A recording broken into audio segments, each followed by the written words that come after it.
que a senhora fez? Primeiro diz como é que a senhora fez. O ritual, como é que a senhora fez?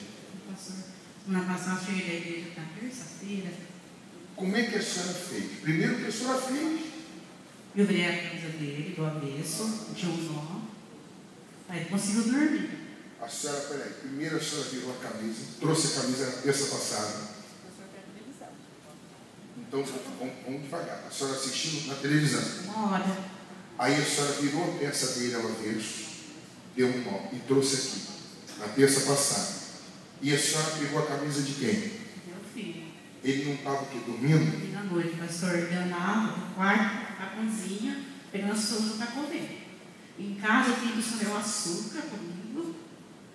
Até que ele está comigo. Estava comigo. Depois que eu amarrei, aí eu pedi só dormir para dormir. O seu filho é uma criança especial.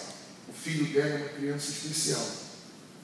Então, ela ligou no programa semana passada, porque o filho não conseguia dormir, não parava à noite. Aí ela fez o ritual, pegou a camisa, virou o avesso, deu um nó e trouxe aqui. Aí na terça passada eu atendi e orei ela. Orei. De terça passada para hoje, uma semana, olha o que ela está falando, que ele está dormindo. Está dormindo bem agora. E o resultado? Está vendo?